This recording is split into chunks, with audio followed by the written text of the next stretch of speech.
Today is Tuesday, but if it's a day of the week that ends in Y, you can bet that Andrew Cuomo's hypocrisy is on full display.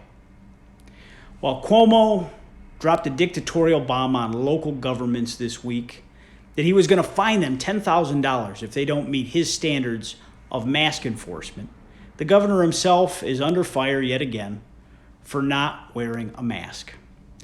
Andrew Cuomo's hypocrisy knows no bounds. He has one set of rules for him and one for the rest of us. That attitude has been widely documented throughout this whole crisis. But his attack on our overburdened local governments who have been on the front lines of this virus is downright unconscionable. They have been breaking their backs trying to keep their communities safe under the governor's arbitrary and whimsical demands that they find out only through reading the media. The governor's pettiness and mismanagement, they were on full display again this week as he's been playing games with his nemesis, Bill de Blasio, on how to deal with the case spikes in New York City. The result is that residents, business owners, and parents, they're left confused. They're in the dark and without leadership, and they're fearful of another shutdown.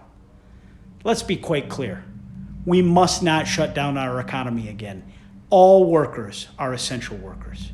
Andrew Cuomo and Bill de Blasio have zero concept of how hard it is to run a business in New York's worst in the nation business climate.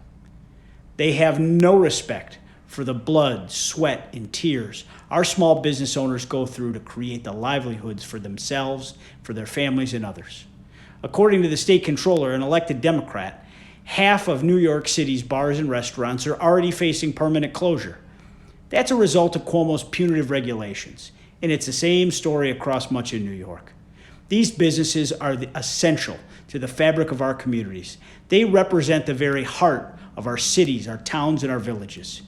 And we now have plenty of evidence that shows these shutdowns were not effective. Andrew Cuomo is killing jobs. He's killing livelihoods and killing our state. He's aggressively using the full force of the state to go after local governments and small businesses, while he's done nothing to stop the scourge of violence in our communities. This fall, we have a pivotal moment in our state.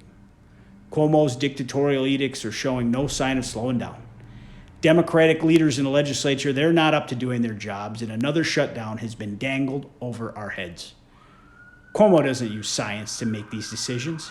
He uses his ego, his obsession with power, and his whims that dictate how you live your life. The only way we can stop this is by voting this November. A vote for our Republican legislative candidates is a vote to return power to the people. It's a vote to return common sense to New York State government. And it's a vote to return respect for taxpayers and small businesses. It's a vote to save our state.